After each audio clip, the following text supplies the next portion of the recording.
में आपका स्वागत है। आज हम रीजनिंग का प्रैक्टिस सेट पहला सोल्व करेंगे जो कि आने वाली परीक्षाओं के लिए काफी इंपॉर्टेंट है। यदि आप किसी भी परीक्षा की तैयारी कर रहे हो तो ये प्रैक्टिस सेट आपके लिए काफी इंपॉर्टेंट है, क्योंकि इस प्रैक्टिस सेट में जो प्रश्न पूछे गए हैं उसी टाइप के प्रश्न आपकी परीक्षाओं में पूछे जाएंगे। तो चलिए हम शुरू करते हैं प्रश्न 1 से। हमारा पहला प्रश्न दिया है, प्रश्न कह रहा है कि निम्नलिखित प्रश्न में लुप्त संख्या ज्ञात कीजिए। यानी यहाँ पर एक हमें प्रश्नवाचक चिन्ह दिया है, यहाँ पर हमें संख्या ज्ञात करनी है। तो जब भी ऐसे प्रश्न को सोल्व करना है तो सबसे पहले जो प्रश्नवाचक चिन्ह दिया है उसी की जगह यहाँ पर 56 कैसे लिखा है और यहाँ पर 38 कैसे लिखा है, हमें ये पता करना है।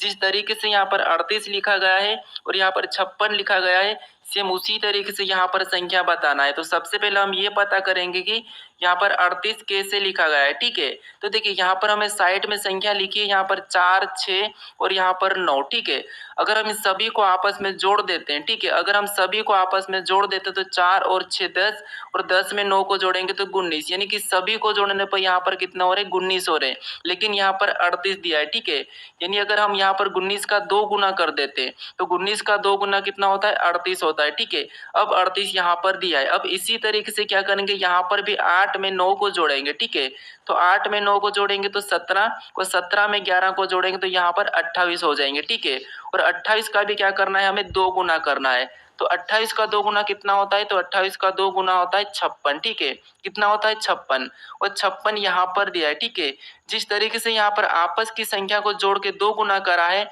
हम भी यहाँ पर आपस की संख्या को जोड़ेंगे और 2 गुना करेंगे। ठीक है, तो 12 में 13 को जोड़ेंगे तो यहाँ पर कितने हो जाएंगे, 25, और 25 में 11 को जोड़ देंगे तो यहाँ पर हमारे कितने हो जाएंगे, 36 हो जाएंगे। ठीक है, और 36 का भी हम क्या करेंगे, 2 गुना करेंगे। तो 36 का 2 गुना कितना होता है, तो 36 का 2 गुना होता है 72, यानी कि 72। तो जो प्रश्नवाचक चिन्ह है यहाँ पर क्या आएगा, 72 आएगा। ठीक है, तो ऑप्शन में देखिए 72 हमें ऑप्शन नंबर ए में दिया है, तो ऑप्शन नंबर ए हमारा इस प्रश्न का सही जवाब होगा। ठीक है, अब चलिए हम बढ़ते हैं प्रश्न 2 पे। अब दूसरे नंबर का प्रश्न दिया है, प्रश्न कह रहा है कि नीचे दिए गए विकल्पों में से संबंधित शब्दों को चुनिए। नहीं, यहाँ पर जैसे पैमाना का संबंध लंबाई से है तो हमें यहाँ पर सिस्मोग्राफ का बताना है। ठीक है, तो ऐसे प्रश्नों को कैसे सोल्व करते हैं समझिए। सबसे पहले आपको ये पता करना है कि जो पैमाना लिखा है और उसका संबंध लंबाई से कैसा है, सेम तरीके से यहाँ पर सिस्मोग्राफ का बताना है। ठीक है, तो देखिए यहाँ पर हम क्या करेंगे, जैसे पैमाना से हम क्या करते हैं, लंबाई को नापते हैं। ठीक है, पैमाना से हम लंबाई को नापते हैं, सेम उसी तरह से जो सिस्मोग्राफ है, ठीक है, सिस्मोग्राफ से हम किसे नापते हैं, तो यहाँ पर हम भूकंपों को मापते हैं। ठीक है, किसको मापते हैं, भूकंपों। तो यहाँ पर क्या हो जाएगा, जो प्रश्नवाचक चिन्ह है यहाँ पर हो जाएगा भूकंप। ठीक है, क्या हो जाएगा, भूकंप, क्योंकि देखिए जो हमारा पैमाना है इससे हम क्या मापते हैं, लंबाई मापते हैं। ठीक है, तो सिस्मोग्राफ दिया और इससे हम क्या मापते हैं, भूकंप मापते हैं। तो इस प्रश्न का सही जवाब क्या होगा, ऑप्शन बी हो जाएगा। ठीक है, कौन सा हो जाएगा, ऑप्शन बी। अब चलिए हम बढ़ते हैं प्रश्न 3 पे। अब तीसरे नंबर का प्रश्न दिया है, प्रश्न कह रहा है कि निम्नलिखित श्रृंखला श्रेणी में असंगत ज्ञात करें। ठीक है, यानी यहाँ पर हमें कुछ संख्या दी है 30, 27, 36, 45 और 72, और प्रश्न कह रहा है कि यहाँ पर हमें क्या करना है, इस श्रृंखला श्रेणी में असंगत ज्ञात करना है। ठीक है, यानी जो कौन सी संख्या है जो अलग है। तो देखिए अगर हम यहाँ पर अंतर देखते तो यहाँ पर देखिए 3 माइनस हो रहा है। ठीक है, देखिए 27 से 36 देखेंगे तो यहाँ पर क्या हो रहा है, +9 हो रहा है। फिर 36, यहाँ पर 36 से 45 देखेंगे तो यहाँ पर देखिए 45, मतलब यहाँ पर 9 प्लस हो रहा है। ठीक है, लेकिन यहाँ पर कुछ ज्यादा ही संख्या प्लस हो रही है। तो अब क्या करेंगे, देखिए ऐसे में आपको क्या करना है, यहाँ पर ध्यान से देखिए, अगर हम इनको आपस में जोड़ देते हैं 30 और 0 को, यानी कि 30 में यहाँ पर देखिए तो इनको आपस में जोड़ेंगे तो 3। ठीक है, और इनको भी आपस में जोड़ेंगे तो 9। ठीक है, फिर देखिए इनको आपस में जोड़ेंगे तो यहाँ पर भी 9, इनको आपस में जोड़ेंगे तो यहाँ पर भी 9, और इनको आपस में जोड़ेंगे तो यहाँ पर भी 9। हमें क्या पूछा था, असंगत ज्ञात करें। अब असंगत आपको कहाँ पर दिखा, यानी कि कौन सी वाली संख्या अलग हो रही है।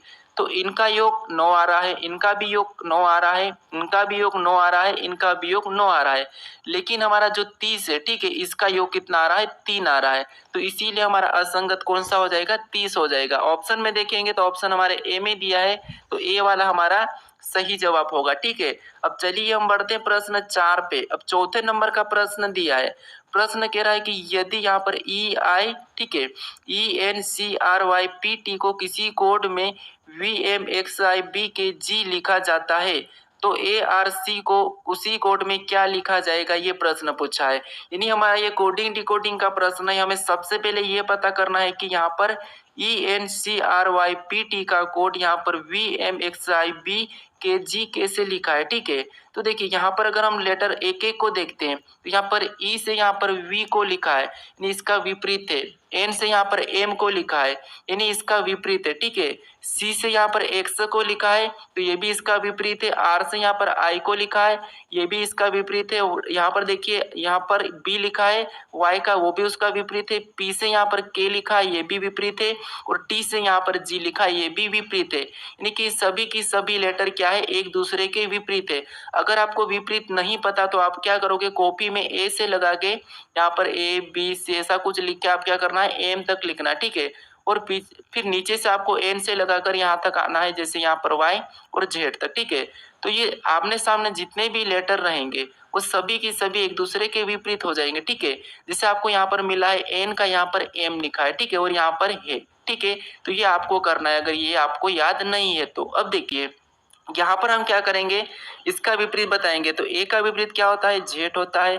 आर का विपरीत क्या होता है, तो आर का विपरीत आई होता है। और सी का विपरीत क्या होता है, तो सी का विपरीत होता है एक्स। अब हम ऑप्शन में देखेंगे जेड आई एक्स, तो हमें ऑप्शन नंबर ए में दी यानी बी में दिया है, तो ऑप्शन हमारा बी इस प्रश्न का सही जवाब हो जाएगा, ठीक है। अभी तक आप इस चैनल को सब्सक्राइब नहीं करे तो प्लीज आप सब्सक्राइब जरूर कर लीजिएगा। अब चलिए हम बढ़ते प्रश्न 5 पे। अब 5वें नंबर का प्रश्न दिया है। प्रश्न कह रहा है कि राजीव दक्षिण दिशा की ओर चल रहा है, ठीक है। वह 2 बार दाई ओर मुड़ता है और फिर दाई ओर मुड़ता है। अब वह उसके सम्मुख कौन सी दिशा में, यानी दोस्तों देखिए ये प्रश्न कह रहा है कि राजेश दक्षिण दिशा में चल रहा है। यानी देखिए दिशा में आपको पता होना चाहिए, जैसे दिशा हमारी 4 प्रकार रहती है, जैसे ऊपर की ओर उत्तर, नीचे दक्षिण और राइट में पूर्व और लेफ्ट में पश्चिम, ठीक है। अब देखिए यहाँ पर प्रश्न कह रहा है कि राजीव दक्षिण दिशा की ओर चल रहा है, तो मान लीजिए यहाँ से राजीव दक्षिण दिशा में चल रहा है, ठीक है। फिर देखिए वहां 2 बार दाई ओर मुड़ता है, यानी दक्षिण दिशा में चलने के बाद 2 बार दाई ओर, तो एक तो ये पहला दाई ओर और ये दूसरा दाई ओर मुड़ा, ठीक है। फिर आगे कहा है कि और फिर दाई ओर मुड़कर मुड़ता है, मतलब और फिर दाएं ओर मुड़ता है, तो यहाँ से चलने का वापस दाएं ओर इधर जाएगा, ठीक है। तो ये इधर मुड़ चुका। अब देखिए अब उसके सम्मुख कौन सी दिशा में, यानी ये प्रश्न कह रहा है कि अब राजेश का मुख किस दिशा में, तो राजेश अभी इस दिशा में जा रहा है। तो देखिए दिशा देखिए दक्षिण है, फिर इधर गया, फिर इधर गया और इधर वापस जा रहा है, तो ये कौन सी हो जाएगी, पूर्व हो जाएगी, ठीक है। यानी कि राजेश कौन सी दिशा में जा रहा है, पूर्व में जा रहा है। तो ऑप्शन में देखेंगे पूर्व हमारी ऑप्शन सी में दिया है, तो ऑप्शन सी हमारा इस प्रश्न का सही जवाब हो जाएगा, ठीक है। अब चलिए हम बढ़ते प्रश्न 6 पे। अब 6 नंबर का प्रश्न दिया है। प्रश्न कह रहा है कि यदि 3 स्टार 2 बराबर 25, 8 स्टार 7 बराबर 255, यहाँ पर 25, फिर तो 7 स्टार 2 बराबर एक प्रश्नवाचक चिन्ह देके बताया, ठीक है। यानी दोस्तों यहाँ पर देखेंगे हम, जैसे यहाँ पर क्या दिया है, 3 स्टार 2 बराबर 25 दिया है, 8 स्टार 7 बराबर 225 दिया है, और यहाँ पर पूछा हमें कि 7 स्टार 2 बराबर कितना होगा, ठीक है। तो देखिए ऐसे प्रश्नों को कैसे सोल्व करना है, सबसे पहले हमें ये पता करना है कि यहाँ पर 2 स्टार 3 बराबर यानी कि 3 स्टार 2 बराबर यहाँ पर 25 कैसे लिखा है, ठीक है। तो देखिए अगर हम इस 25 को लाते हैं तो इनको क्या करेंगे, आपस में जोड़ लेते हैं, ठीक है। तो कितना होते हैं, 5 होते हैं, और 5 का स्कोर करेंगे तो यहाँ पर 5 का वर्ग कितना होता है, 25, और 25 लिखा है। इसी तरीके से यहाँ पर भी क्या करेंगे, इन दोनों को जोड़ेंगे तो 8 7 कितना होते हैं, 15 होते हैं, ठीक है। और 15 का भी यहाँ पर वर्ग करेंगे तो 15 का वर्ग 225 यहाँ पर लिखा है, ठीक है। यहाँ पर भी दोनों को जोड़ के उसका वर्ग लिखा है, यहाँ पर भी दोनों को जोड़ के उसका वर्ग लिखा है। तो हम भी क्या करेंगे, इन दोनों को जोड़ेंगे, उसका वर्ग बताएंगे। तो 7 और 2 कितना होते हैं, 9 होते हैं, और 9 का जब वर्ग करते हैं तो 9 का वर्ग कितना होता है, 81 होता है, ठीक है, यानी कि 81। तो जो प्रश्नवाचक चिन्ह दिया है यहाँ पर 81 होगा। ऑप्शन में देखेंगे 81, तो हमें ऑप्शन नंबर डी में देखने को मिला है, तो ऑप्शन डी हमारा इस प्रश्न का सही जवाब हो जाएगा, ठीक है। अब चलिए हम बढ़ते हैं प्रश्न 7 पे। अब 7वें नंबर का प्रश्न दिया है। प्रश्न कह रहा है कि नीचे दी गई श्रृंखला श्रेणी ज्ञात करें, यानी हमें यहाँ पर कुछ संख्या, यानी कि यहाँ पर हमें श्रृंखला श्रेणी दी है, ठीक है, अक्षर की, तो हमें इसे ही ज्ञात करना है। तो देखिए यहाँ पर क्या करना है, जब भी आपको ऐसे प्रश्न मिले हैं परीक्षा में तो आपको करना है एक एक लेटर को देखना है। जैसे यहाँ पर बी के बाद क्या लिखा है, सी, सी के बाद डी, तो अगला क्या आएगा, एफ आएगा, ठीक है, क्या आएगा, एफ। अब देखिए यहाँ पर सी के बाद क्या लिखा है डी, फिर यहाँ पर ई, तो अगला क्या आएगा एफ आएगा। ठीक है, अगला क्या आएगा एफ आएगा। अब और भी देखेंगे तो और देखिए यहाँ पर जैसे ये एफ के बाद क्या लिखा है जी, जी के बाद एच, तो अगला क्या आ जाएगा आई आ जाएगा। ठीक है, अगला क्या आ जाएगा आई। अब ऑप्शन में देखेंगे हम कि एफ, ठीक है एफ फिर आई, एफ एफ आई ऑप्शन में देखेंगे तो ऑप्शन हमें यहाँ पर देखिए ऑप्शन ए में मिला है, तो ऑप्शन ए हमारा यहाँ पर सही होगा। आप मुझे कमेंट करके जरूर बताइए कि आपको प्रश्न समझ में नहीं आ रहे या आ रहे हैं। ठीक है, अब चलिए हम बढ़ते हैं प्रश्न 8 पे। अब 8वें नंबर का प्रश्न दिया है। प्रश्न कह रहा है कि यदि सितंबर का कोट 55 यानी कि सितंबर का मान 55 है और जनवरी का मान 42 है, दिसंबर का मान यहाँ पर 48 है, तो हमें अगस्त का मान क्या होगा ये पूछा है। ठीक है, तो देखिए दोस्तों आपको यहाँ पर ये प्रश्न कठिन लग रहा होगा, लेकिन यहाँ पर ध्यान से देखिए जब भी आपको ऐसे प्रश्न मिले यानी कि ये हमें क्या दिया है सितंबर और यहाँ पर लिखा है 54, अगर हम इनके अंकों के नंबर का योग करेंगे तो हमारे पास 54 से ज्यादा आएंगे। ठीक है, तो अब क्या करेंगे देखिए, जैसे इन अंक यहाँ पर हम क्या करेंगे, यहाँ पर अक्षर उनको गिनेंगे, सितंबर के अक्षर को गिनेंगे। जैसे यहाँ पर देखिए 1 2 3 4 5 6 7 8 9, यहाँ पर कितने हैं 9 है। ठीक है, कितने हैं 9 है। अब देखिए हमें क्या यहाँ पर दिया है 54 दिया है, अगर हम 9 का 6 के साथ गुणा करते हैं तो यहाँ पर कितना होते हैं 9 छिंग 54। ठीक है, कितना होते हैं 9 छिंग 54। अब देखिए यहाँ पर 54 दिया है, सेम तरीके से हम जनवरी का गिनेंगे, जैसे 1 2 3 4 5 6 7, यहाँ पर क्या दिया है 7 दिया है, और 7 को भी अगर 6 गुना करते हैं तो 7 का 6 यानी कि 7 छंग 42। ठीक है, और 42 भी यहाँ पर जनवरी का कोड दिया है। सेम तरीके से पता करेंगे दिसंबर का, तो दिसंबर में गिनेंगे 1 2 3 4 5 6 7 8, यहाँ पर कितने 8 है, और 8 का भी क्या करके देखते हैं हम 6 गुना करके देखते हैं, तो 8 संग कितने होते हैं 48 होते हैं। ठीक है, और 48 भी यहाँ पर दिया है। अब आपको यहाँ पर पता चला होगा कि इनके अक्षरों को गिन के उनका 6 गुना करना है। जैसे यहाँ पर गिनेंगे 1 2 3 4 5 6, यानी अगस्त में कितना अक्षर है 6, तो यहाँ पर 6 करेंगे और 6 का 6 गुना कर देंगे, तो 6 का 6 गुना कितना होता है 36 होता है। ठीक है, तो जो अगस्त का कोट वो क्या होगा 36 होगा। ऑप्शन में देखिए 36 हमें ऑप्शन नंबर डी में मिला है, तो ऑप्शन नंबर डी हमारा इस प्रश्न का सही जवाब होगा। ठीक है, अब चलिए हम बढ़ते हैं प्रश्न 9 पे। अब 9वें नंबर का प्रश्न दिया है। प्रश्न कह रहा है कि निम्नलिखित प्रश्न आकृति का 100 रेखा प्रतिबिंब बताइए। यानी दोस्तों इस आकृति का प्रतिबिंब इधर साइड कैसा बनेगा यह हमें पूछा है। ठीक है, तो देखिए यहाँ पर क्या करना है, हमें सबसे पहले ऐसी आकृति मिले तो हमें किसी एक अक्षर को लेके चलना है। जैसे यहाँ पर हम मान लेते हैं जेड को लेते हैं। ठीक है, तो जेड इधर आके कैसा बनेगा, ऐसा उल्टा बन जाएगा। ठीक है, तो हमें उल्टा जेड देखना है, तो यहाँ पर तो एन दिया है मतलब ऑप्शन ए नहीं होगा, यहाँ पर भी एन दिया है उल्टा तो ये भी नहीं होगा, यहाँ पर जेड हमारा सीधा दिया है तो ये भी नहीं होगा। हमें उल्टा जेड सिर्फ कहाँ पर दिया है, तो देखिए यहाँ पर दिया है। ठीक है, क्योंकि तो ये भी तो हमारा सीधा ही जेड है, यहाँ पर भी सीधा है और ये उल्टा एन है, तो हमें ऑप्शन नंबर कहाँ पर मिला है डी में मिला है, तो ऑप्शन डी हमारा यहाँ पर सही होगा। ठीक है, इस तरीके से अगर प्रश्न को सोल्व करोगे तो आप कुछ ही सेकंड में सोल्व कर लोगे। अब चलिए हम बढ़ते हैं प्रश्न 10 पे।